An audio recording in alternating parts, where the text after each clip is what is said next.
on Talk with LT, episode 53. This episode's brought to you by StackWap.com, StackWap.com/shop.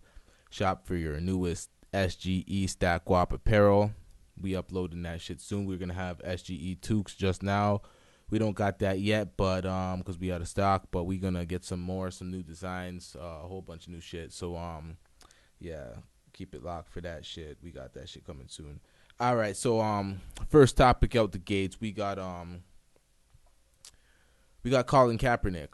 Colin Kaepernick had a workout with so first he had a workout scheduled with it was supposed to be like the whole NFL, all NFL teams, but I'm pretty sure not all NFL teams were actually scheduled. That was just the report. And it was supposed to be at the Falcons Atlanta Falcons facility in Atlanta. And that's not what happened. He ended up actually having 8 teams watch him at some high school in Atlanta. Let me pull up the teams if I have them, the teams that were in attendance. Okay, so such teams as the Chiefs, the Eagles, the Redskins, the Niners, the Jets, and several others were reported scouting Colin Kaepernick. And for the most part, from reactions from Stephen A. and other, and then football analysts and, other sports commentators, their main issue was the lack of trust that the NFL and Colin Kaepernick have with each other. For the mere fact that Colin Kaepernick the reason why he didn't have it at the Falcons facility is because he wanted to be able to record his shit, and they didn't want to allow him to record his shit, and it seemed a bit contentious in the early stages, and it was rescheduled for the high school facility instead of the Falcons facility because he wanted to be able to record his shit so they couldn't spin a narrative. And that's the problem that the league is having right now, and the sports media is having with Colin Kaepernick's position, that there was a lack of trust with him in the NFL. And, they seem like they're not just the talent that they're looking for at the quarterback position. They're looking for somebody. It's a character thing too. Somebody that they could trust, and somebody that they can rely on and have as an employee. And for me, it's like you can't really fault the sports media is faulting Colin Kaepernick. Don't get it twisted. I'm not saying I'm faulting Colin Kaepernick, because if he had done his workout and he had no cameras, and so you couldn't see how his dropbacks were and how his passing accuracy was and the little workouts. If he didn't have his own footage, they could have just spanned their own story, and they could have ran with it any way they wanted. And clearly he doesn't have that type of trust with the NFL. And can you fault him? And it's a sticky position, because they're trying to fault him right now and saying he never really wanted a chance. He wants to be a martyr. That's what Stephen A. is saying. And it's like he could have went there, had the workout, and done well, not recorded it, and then the reports come out that he was trash, he was X, Y, and Z, and that's their reason. And then all of a sudden there's no more Colin Kaepernick NFL talks, and that's it. So he looked at it in a way where it's like there's a lack of trust, but you have to understand why. He felt like he was blackballed. He had a case against the NFL, which they settled. So it's like you got to look at it and be like, look, buddy, there's a lot of shit going on. And when I say look, buddy, I mean like to the sports media. This is from a Colin Kaepernick standpoint. It's like, motherfucker, there's a lot of shit. I'm dealing with a lot of shit and a lot of backlash because of this situation with the knee. And, it's like, and suing the NFL. You can't expect me to think I'm just going to walk into these tryouts and everything's going to be fully just, okay, I'm going to give you a full chance and everything's good with you. And there's not going to be any type of sabotaging going on. So you have to have your guards up if you're Colin Kaepernick, and you can fully understand why he did what he did. If you're somebody that's really looking at it from the standpoint that if you're really trying to get a job in the NFL, you're going to capitulate to what the fuck they want to do, and you're not going to make a big deal out of it, and you're going to show that you're an easy to get along with individual, you're an easy to coach person, you're going to work under their structure and their standard, then you wouldn't have took the position that Colin Kaepernick took. You would have just, tucked your tail and went into the NFL facility, and whatever they wanted to report, they would have been able to control the narrative. Most of the problem comes from people, the NFL's or the sports media's issue with Colin Kaepernick trying to control the narrative, opposed to letting the NFL and the sports media control the narrative. And Colin Kaepernick wanted some say. I don't really like his post-workout comments and his tone. I understand it. I just didn't. For wishing that he wants to get back, because I want him to get a job in the NFL, and just shit all blow over. Because when you really look at it right now, the best quarterbacks in the NFL are all black quarterbacks.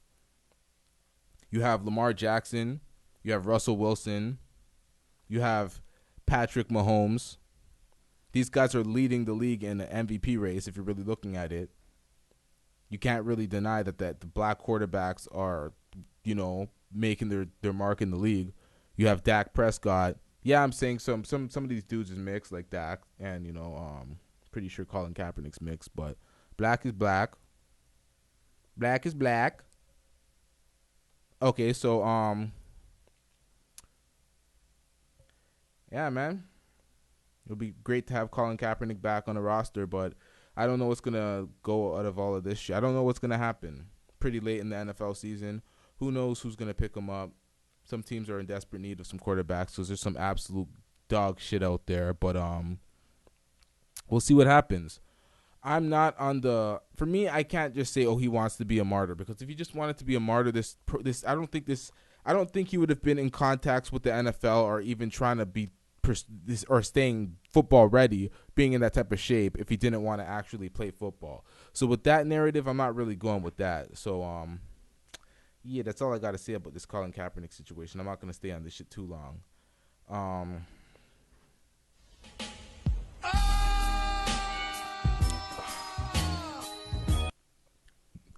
Always need a good beverage every podcast, because when you talk for minutes on minutes straight, that mouth gets dry. Pause. Especially after a few blunts. So yeah, I heard so this is not even a rumor. This is what's pretty much being reported, but there's no details. And I don't like the lack of details. Chris Carter has been fired from FS1 because I was recently watching First Things First, and I noticed that Nick Wright was sitting on the other side of the table. I'm like, this is odd. He don't sit on this side. That ain't his side. That's Chris Carter's side. And then you had like Chris Canty and a bunch of next niggas come in there and fill up the slot of Chris Carter. And usually I'm like, okay, dudes go on vacation, day off, this, that, and that. But then I started seeing it persisting. I'm like, what the fuck's going on? This nigga ain't here. This ain't like, it's a whole week later. Usually you don't really take 2-week vacations on these networks. And then, I hear a report that he got fired. And I'm like, what the fuck did Chris Carter get fired for? Then I don't know, man. I got to review the information. Like, there's going to be some YouTuber popping up and be like, maybe this was the reason why. And have some bullshit and have some conspiracy of some comments that he said that they didn't like. But FS1 is usually, it seems like it's more free speech than ESPN. Like, you're not really going to get fired for the things you say. You're not going to get Don Cherried on FS1 so much. You see people say some pretty wild shit, but who knows? Maybe they were, cracking down on that shit. But I don't know what the fuck he said. And it may not even have been that. It could have been some other type of conduct, within the company. Or, who the fuck knows? Who the hell knows? But, damn. Chris Carter fired. I don't know I don't know if that show's gonna survive without Chris Carter.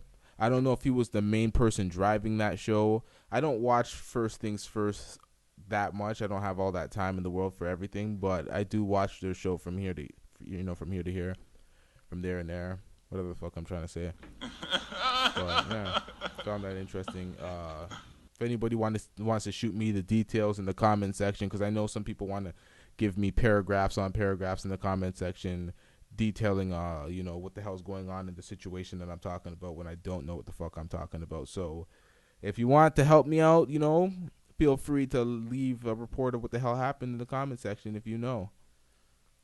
All right, moving on. We have KSI and Logan Paul rematch. Second fight. This time it was actually a professional sanctioned fight. We had Shannon Briggs, coach of Logan Paul, and Jeff Mayweather and other individuals coach of KSI in this fight. I don't know anything about, like, I hear like the negative reports about like Logan Paul from like when it blew up and he had that whole incident with the Japan chip. But other than that, or was that Jake Paul? I don't fucking know. For the most part, I don't know anything about Logan Paul. I know that he's a big YouTuber. I know he's an American YouTuber.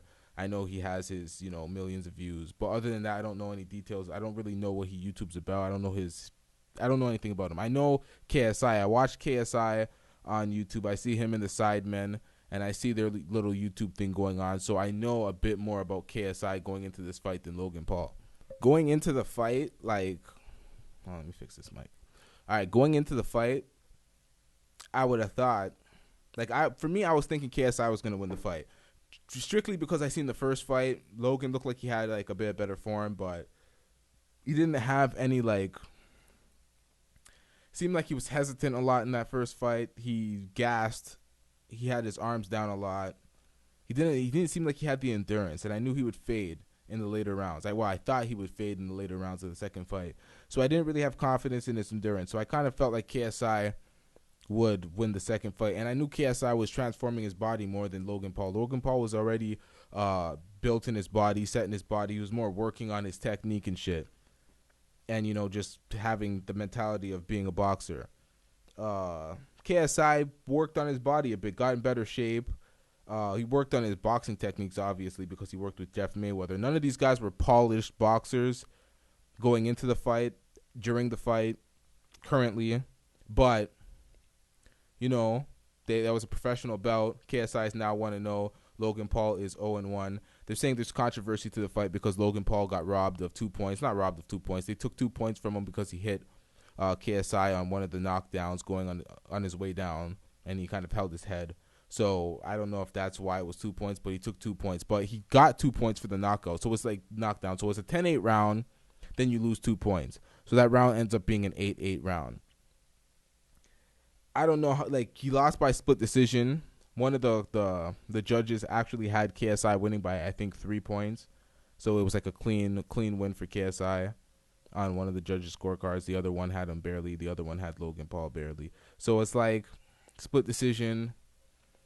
I wouldn't say you can say he was robbed. Some people say, oh, yeah, I think Logan won. Nah. Watching that fight, I watched that fight twice. People forget that KSI scored a knockdown as well. He actually didn't even score the knockdown. I don't even think that scored, but it was a knockdown. It was like a trip, or he said it was a trip, but I'm pretty sure. I don't know if it was scored a knockdown, because that would definitely influence the decision as well. But in my opinion, watching that, seeing the replay plenty of times, regardless of Logan Paul saying it was a slip, I don't know if it was ruled a slip, but it was a knockdown in my eyes. He got hit, but that's why. I don't think it was ruled a knockdown because he was hit in the back of his head. But it wasn't a slip. He got knocked down because he was hit in the back of his head. But I think that's why it wasn't ruled a knockdown. Nonetheless, I think Logan Paul wants to continue. KSI doesn't want to continue his boxing career, and he's smart for that. He has a whole YouTube career, millions of views with the Sidemen. Might as well just continue his shit. You don't need that. You don't need that brain damage.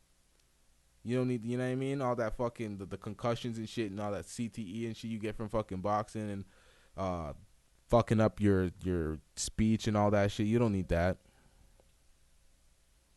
That's not necessary at this point. Maybe if you're hurting for $1, you would need that. Logan Paul ain't hurting for $1. He don't need that, but I think it's more of a pride thing. He wants to get that revenge. He wants to run it back.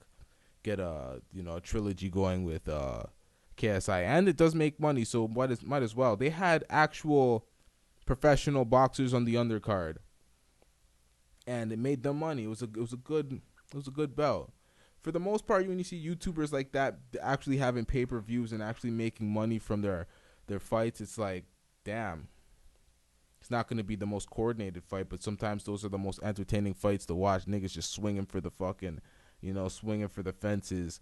No real technique, but when they actually land, those are real haymakers. It's still going to land. It's still going to hurt. Still put people down. So, interesting fights to watch. But they're not going to run it back. I don't recommend they run it back. If I was KSI, I would take my fucking W and dip. Because if you fight the third time and you're really not interested and Logan wants it, he's going to win. So, All right, moving on. I'm not gonna spend too much time on this YouTuber shit. People don't even know who Logan Paul and KSI are. Well, I can't say that because they got millions of views. But so the thing is that there's certain niche fame, man. That's what I was talking about in episode 20 something. Yeah, man. Sometimes you're super famous within a certain region or a bracket, and people don't know who. The general public still don't know who you are. That's YouTube fame for the most part. But yeah.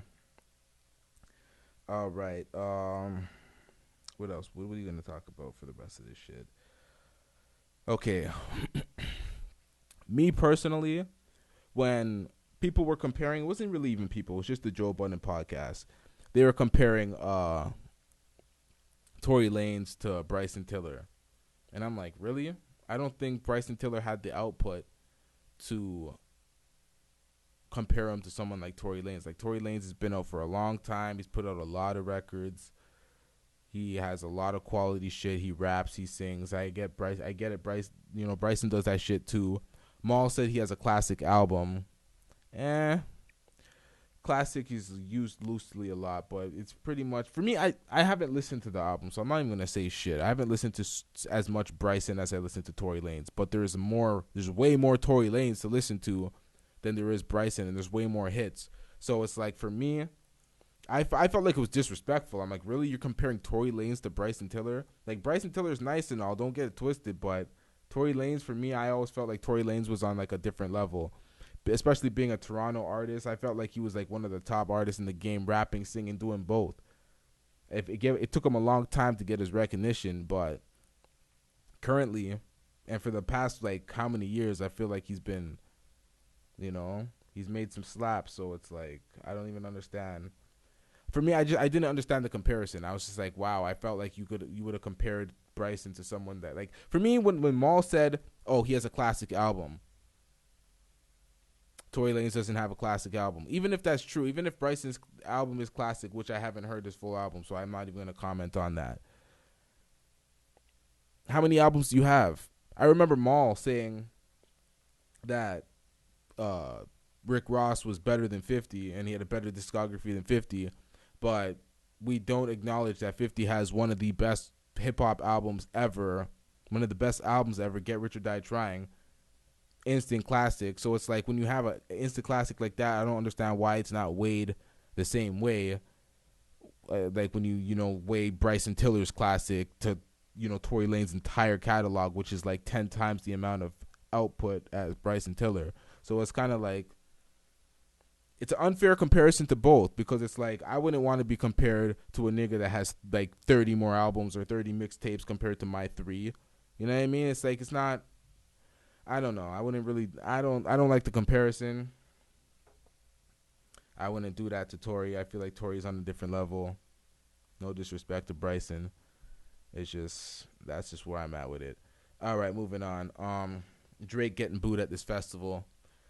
I feel like people took that whole thing out of context.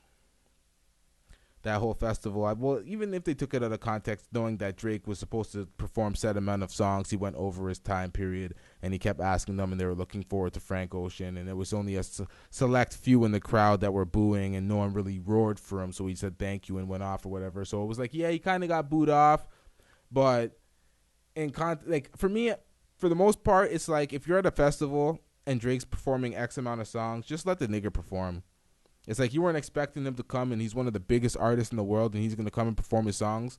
For me, for them to boo him off, it's like, that shit's crazy. You didn't get Frank Ocean. It's like, Drake performing X amount of songs ain't going to cut everybody else's. Actually, that shit might. It might cut somebody else's time, because some of these festival fucking venues is bougie. But for the most part, I don't believe it would have cut the fucking concert short. So, Kank, wow, fail. Camp Vlognog, whatever the fuck it's called.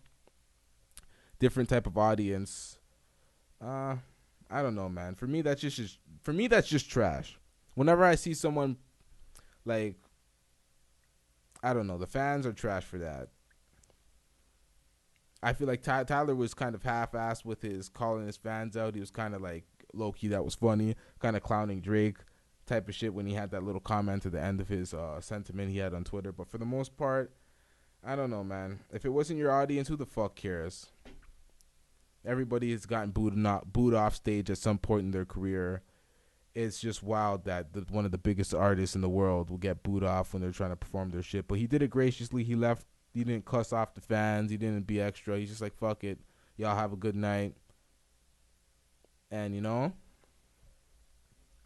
man just dipped. So it's like, can't make a big deal out of that shit. What are we going to talk about? T.I. This is kind of late for this shit. T.I. and his taking his daughter to the gynecologist to check her hymen when she was 16 to make sure it's still intact, to make sure she's not having sex. For me, I'm not a parent, so I'm not going to tell people how to parent their kids.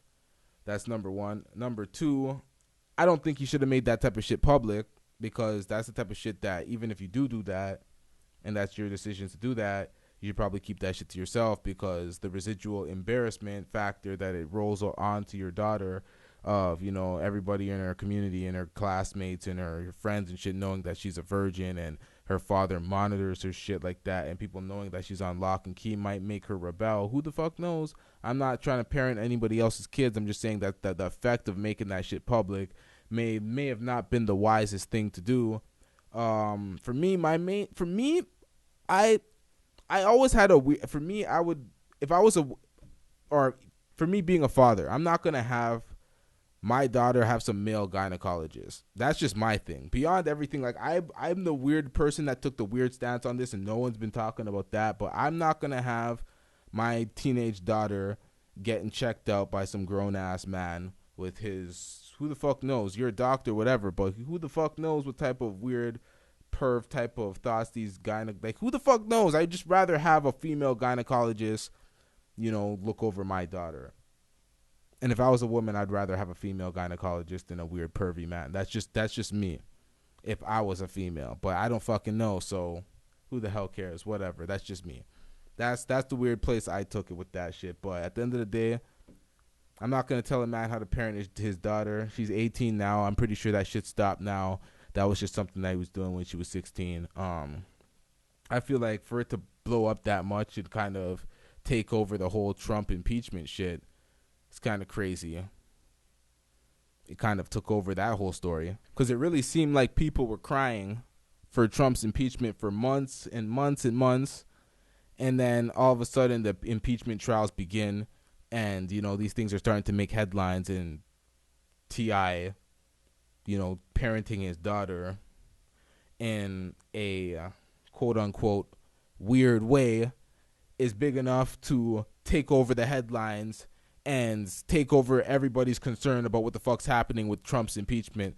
Till this day, I don't know what the fuck's going on with that Trump impeachment shit. That shit was like a week ago. Trump's still in office. I don't know what the fuck happened. I don't know who the fuck's getting arrested and shit, because there's been bare people arrested in Trump's fucking administration since he's fucking been in office. But I don't know what the fuck's going on. I don't know if they're fucking going through that whole Ukraine Trump shit still. I don't know what the fuck's going on, because that shit ain't making headlines. There's always some new bullshit popping up and taking over the headline space. And it's like, I'm really going to have to go out of my way to find that. And I'm not a political person, so I ain't going to do that shit. But for the most part, it just shows that people don't really care. People care about whatever pops up in their face, and people are just talking about, and they want to be a part of the conversation. So they're like, yeah, this, and that. This is my opinion. And it's like, you don't really care. You're just giving your opinion because you want to be heard on topics, and everybody's competing for attention. And for me, I don't understand the attention more if there's no monetization plans going into your fucking attention. What do you need attention for?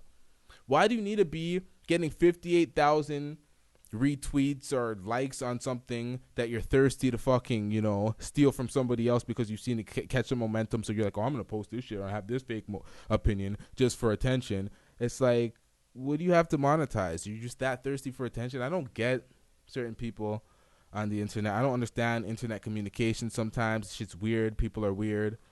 But it's just the life and the day and age we live in with these fucking weirdos. All right, so goat list. Who the fuck am I gonna do on the goat list for this one?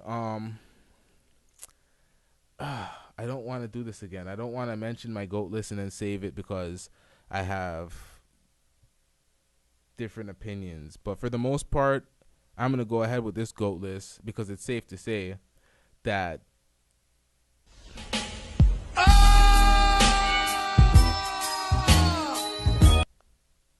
shit. Am I really not going to? Nah, I'm going to do this. Yeah, it's safe to say. It's safe to say. For me, it's like John Madden is a football sports commentator, analyst, ex-coach.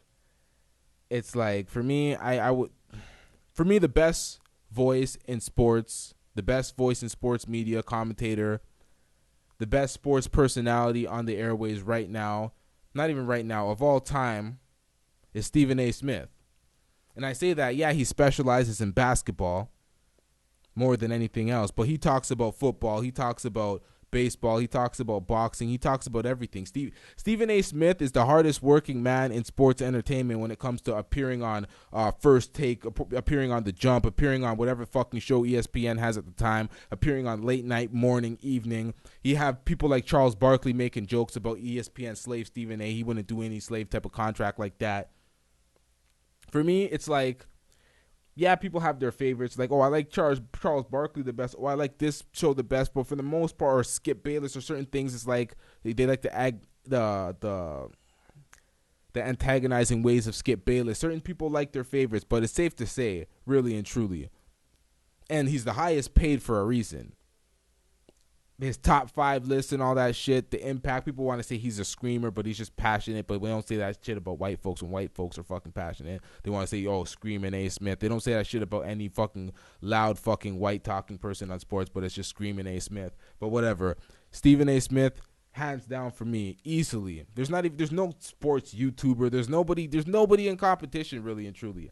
It's Stephen A. Smith sits at the top of that fucking Mount Rushmore as the greatest sports media commentator, voice. I don't even know how to fucking label this GOAT list, but he's the greatest in that category. Someone has to occupy that category of sports entertainment, voice, media, speaker. Like, okay, yeah, he's the GOAT. Let me close that segment where he's the GOAT. And let me move on to this next thing because I'm talking about sports commentators and I don't want to mix up my thoughts too much. But Don Cherry got fired for his comments about people not wearing the poppies and not respecting the Canadian forces and, you know, the freedoms that they fought for in the country. Basically respecting the country and the lifestyle that you're able to live within Canada. And people took it as, you know, it was racist, it was xenophobic, it was fuck immigrants, it was that type of comments. And that's why Don Cherry's fired. For me, I feel like, personally, the way I feel about this situation, I feel like Don Cherry must have had some sort of prior issues with the staff and the company. He's been, you know, Hockey Night in Canada. He's been there forever. For as long as I fucking know, Don Cherry's been there. So it's like, maybe they were just kind of like, okay, we got to get this guy out of here sometime. We got to turn the page. We got to do something new. And they give them a little bit slightest of the reason, because it's like, even if you disagree with his comments, I don't feel like they're the worst comments in the world. Like, I didn't like his comments. I don't feel like it was the best comments to have. Like, people weren't wearing the poppies for, not buying the poppies, It's like, maybe they don't know. Who the fuck really cares? But you should care because of the history. Disagree with the comments, agree with the comments. I don't know if it's fully fireable. Maybe they want to correct his comments. Maybe he wanted to rephrase it. He said he was willing to, but that's why I feel like there was underlying shit, and this was kind of like the last straw with Don Cherry. That's why I feel like he got, you know, fired and removed from his position. Sometimes it be that way. Sometimes you're like, oh, the offense isn't that bad, but people didn't see the shit leading up to it, or the shit back behind the scenes, and, you know, the staff and producers want to go another way. Who the fuck really knows? But a lot of people have been getting fired from their positions in sports entertainment recently. It's been a very rough week.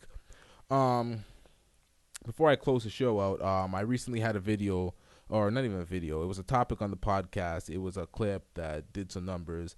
It was talking about Van Lathan Red Pill podcast being canceled because he got fired from TMZ. He brought back a couple of episodes. He has two new episodes since that clip I posted, got out there, and the podcast is back apparently, and he's doing it himself, which is exactly what I wanted, and I'm happy for Van. And these shows are our entities, and when I mean our, I mean whoever has their own podcast and whoever starts it. It is your fucking show. Don't let no fucking network, don't let no studio, wherever the fuck you host it, try to take command of your shit. I don't have to tell Van that. He knows that shit. That's why he took his shit and went. But I'm happy to see that the podcast is back, the Red Pill podcast. Happy to see that shit's back. What else I gotta say about that? Yeah, life beyond TMZ. I think shit's gonna be better for him. He has a lot of interest, a lot of people reaching out for Van. For me personally, if I was Van, I'd just be taking this fucking month or two off and just doing the podcast, chilling a little bit, and then jump into a next job. But who the fuck am I? I can't give people advice on their life. I don't know their finances. That's just how I go or how I move when I fucking leave a job, because you might as well take some time off, get that EI, or not even EI, just live off that severance for a little. Whatever the fuck you want to do.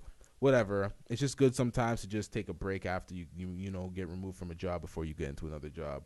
Go all the way in. So pause. Yeah, that's the last subject I want to touch on in this episode. I'm not making any promises on how many episodes I'm going to pop out this week, because I've been deemed unreliable. I've been, DM'd and noted by some fans that, not even fans. I don't like the word fans. Supporters, listeners, that, I've made some promises that I haven't lived up to when it comes to pumping out these episodes. So not going to promise anything, but we out here.